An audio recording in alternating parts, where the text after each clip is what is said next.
বাংলাদেশে একটি আইন আছে, সেটি হচ্ছে মোবাইল ফাইন্যান্স রেগুলেশন সার্ভিস 2022। এই আইনে 2 নম্বর রুলসে বলা আছে যে to promote convenient access to formal financial services at an affordable cost, especially for the poor and unbanked population segments. That means বাংলাদেশে যে সকল দরিদ্র এবং যাদের ব্যাংক অ্যাকাউন্ট নাই তাদেরকে সার্ভিস দেওয়ার জন্য মোবাইল ফাইন্যান্সিয়াল সার্ভিস MFS চালু হয়েছিল 2018 সালে প্রথম আইনে আসছে, পরবর্তী 2022 সালে আইনটি কার্যকর হয়।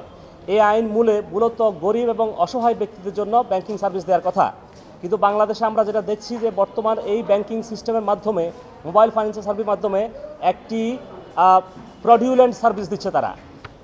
এই সার্ভিসের রেগুলেশন 9-এ বলা আছে যে শিডিউল অফ চার্জেস, যেখানে এই প্রতিষ্ঠানগুলো বিকাশ, রকেট এবং নগদ তারা একটি নির্দিষ্ট সার্ভিস চার্জ গ্রহণ করবেন, কিন্তু দুঃখের বিষয় যে তারা একটি ফটকাবাজি ব্যবসা, যেটি পার্সেন্টেজের মাধ্যমে তারা আমাদেরকে সেবা দিচ্ছে, যেটি হচ্ছে 1.85% to 1.65%। এই পার্সেন্টেজের গ্যাড়াকলে পরে এই ধোঁকাবাজিতে বাংলাদেশের দরিদ্র মানুষগুলো আজকে অসহায় অবস্থায় চলে আছে। যেমন আমি যদি একটি বাংলাদেশের কোনো একটা ব্যাংক থেকে 1 লক্ষ টাকার ট্রানজাকশন করি, ব্যাংক থেকে ব্যাংক, সেখানে আমাকে দিতে হচ্ছে সর্বোচ্চ 10 টাকা অথবা 15 টাকা, কিন্তু বিকাশ এমন একটি ফ্রডুলেন্ট ব্যবসা করতেছে যেটি প্রতি লক্ষ টাকায় দিতে হচ্ছে 1850 টাকা। এখন এটা হচ্ছে যে মোবাইল ক্যাশ আউট সার্ভিসেস। আবার আমি যখন একই বিকাশ থেকে যখন সার্ভিস চার্জ দিচ্ছি বিকাশ টু অন্য আদার্স ব্যাংকে, বিকাশ টু ব্যাংক ট্রান্সফার, সেখানে 10 টাকা করে, অর্থাৎ 1 লক্ষ টাকা দিলে আমাকে 1000 টাকা দিতে হচ্ছে, যেটি তাদের কোনো সার্ভিস, মোবাইলটা আমার, নেটটা আমার, টাকাটাও আমার, বাট তারা আমাকে সার্ভিস দিচ্ছে। সেই সার্ভিসের বিনিময়ে যে তারা ব্যবসাটা করতেছে টোটালি ফ্রডুলেন্ট। আমরা এটাকে চ্যালেঞ্জ করছি। 2022 সালের যে রেগুলেশন আছে মোবাইল MFS রেগুলেশন 2022, এটার রুল 2 এবং রুল 9, এই প্রেক্ষাপটে মাননীয় আদালত, মাননীয় বিচারপতি mister justice Mujibur Rahman Mia and mister justice Rezaul করিমের মহোদয়ের বেঞ্চে আজকে আমি এই মামলাটা শুনানি করি। আদালত আমাদের এই সকল আইন এবং সাবমিশন শুনে সন্তুষ্ট হয়ে রুল ইস্যু করেছেন। একটা বিষয়, সেটা হচ্ছে যে সার্ভিস চার্জ কেন এত অতিরিক্ত মাত্রায় নেওয়া হচ্ছে, সেটি কেন অবৈধ হবে না।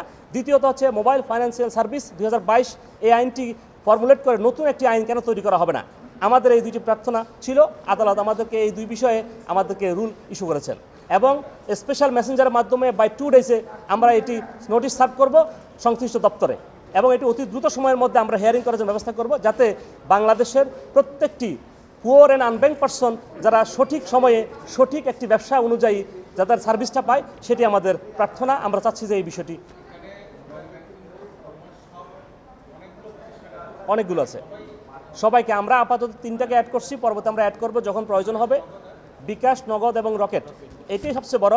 এখানে আমরা একটা TIB রিপোর্টকে আমরা অ্যাড করেছি, যে TIB রিপোর্ট দেখাচ্ছে যে বর্তমানে সাউথ এশিয়াতে বাংলাদেশ, মিয়ানমার, ইন্ডিয়া এবং পাকিস্তান, যেখানে তুলনামূলকভাবে ওই সকল 3টে দেশে ফ্রি সার্ভিস দিচ্ছে।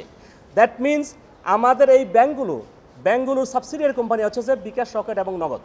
নগদ হচ্ছে যে পোস্টাল অপারেটরের, বিকাশ হচ্ছে যে ব্র্যাক ব্যাংকের, আর রকেট হচ্ছে ডাচ বাংলা ব্যাংকের। এই সকল প্রতিষ্ঠানের সাবসিডিয়ারি কোম্পানি হিসেবে তারা মূল কোম্পানির চেয়ে অতিরিক্ত ব্যবসা করতেছে, যেটা বলা হচ্ছে TIB report 2025-এ।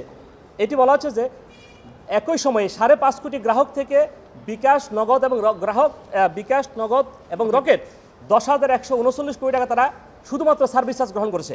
At the same time bank আমাদের কাছ থেকে নিয়েছে মাত্র 639 কোটি টাকা। দ্যাট মিনস এটি একটি ইস্ট ইন্ডিয়া কোম্পানির মতো। আমরা যখন দেখেছি যে কাউকে যখন আপনি সরাসরি সার্ভিস চার্জ দিচ্ছেন, সেটি একটা অবশ্যই যে আমাদের সংবিধানের অনুযায়ী একটি সঠিক পথ হওয়ার কথা, সেটা হয় নাই।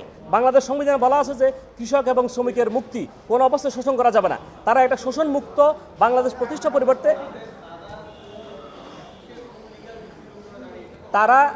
তারা শুধুমাত্র একটা ফটকাবাজি। আমাদের শিডিউল 9-এর রেগুলেশন 9-এ বলা আছে যে শিডিউল অফ চার্জেস, সেখানে বলা আছে নন কলিউজিভ অ্যান্ড নন কম্পিটিটিভ চার্জ হবে, বাট এইটা কিন্তু নির্দিষ্ট নাই।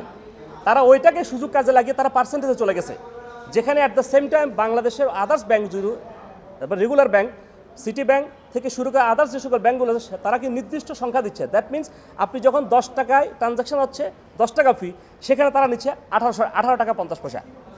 এটাই হচ্ছে আমাদের চ্যালেঞ্জ। কারণ রেসপন্ডার হচ্ছে বাংলাদেশ সচিব, অর্থ মন্ত্রণালয় সচিব, বাংলাদেশ পোস্টাল ডিপার্টমেন্ট, বা governor Bangladesh bank, deputy governor Bangladesh bank, Rocket, bKash এবং নগদের চেয়ারম্যান মহোদয়। টোটাল 7 জন আমাদের বিবাদী। জি মাননীয় আদালত mister justice Mujibur Rahman Mia and mister justice Rezaul Karim. আমার নাম ওবায়দুল্লাহ আল মামুন সাকিব। রিট আমি ইন পার্সন করছি, পাবলিক ইন্টারেস্ট লিটিগেশন।